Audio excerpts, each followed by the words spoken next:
Welcome to another video for talking about going to church excuses number 2.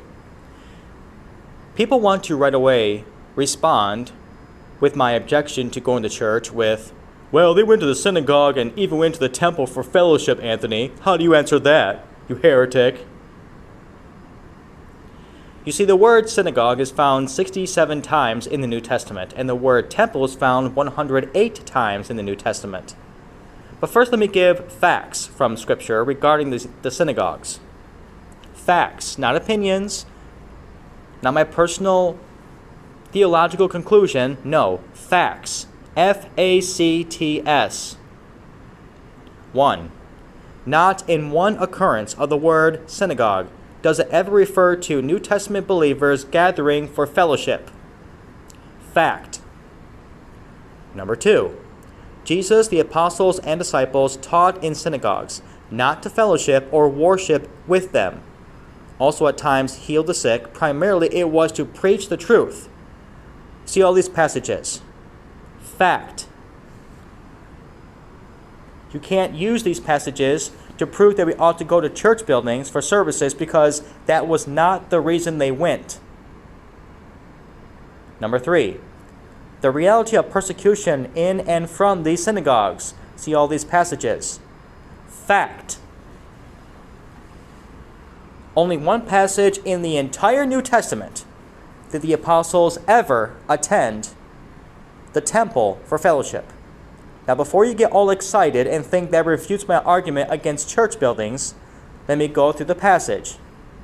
Get ready. Acts 2, 46 through 47, as you see here. There's one word these hypocritical, double-standard churchgoers leave out in the passage. The word daily.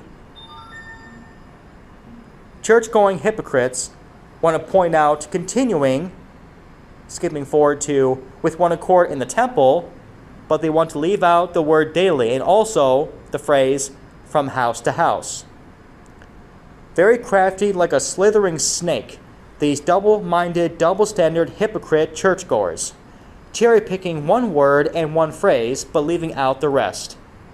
So, you cherry-picking, double-standard church-going hypocrites, are you going to go to a church service daily or every day, and also from house to house, where they also met for church services? If not, then you have no business using this passage to push going to church. Hypocrites. I'll give you some more facts. First, the church exists and is the people, not a building. See those passages.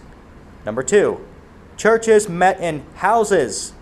The words church and house are found in the same verse only 8 times in the KJV. 8, number of new beginnings. Just an accident? No. Now some may also object with the statement, well, a house is a building, so what's your point, Anthony? Simple. In Matthew 21, 12 through 13, Jesus declared out and cleared out the moneymakers in the temple and called them robbers for making his house a den of thieves. Also in Matthew 24, 1 through 2, Christ predicted the destruction of the temple and Jerusalem because people corrupted it. This proves my point, exactly that temples are pagan by the corruption of the traditions of man. The modern apostate church has been corrupted just as the temple had become. Now we know how corrupted and evil the Catholic Church is, for example. Just compare their church buildings, inside and out, with the so-called Christian churches today. Lots of comparisons. Obviously, a house is a building, but the way the modern church buildings are constructed shows how pagan roots have crept in unawares. Another refutation of their poorly resourced, scripture-abused attempt to justify going to a pagan church temple. You have failed. Church buildings are pagan, ungodly temples that no biblical Christian has any business attending. Fact.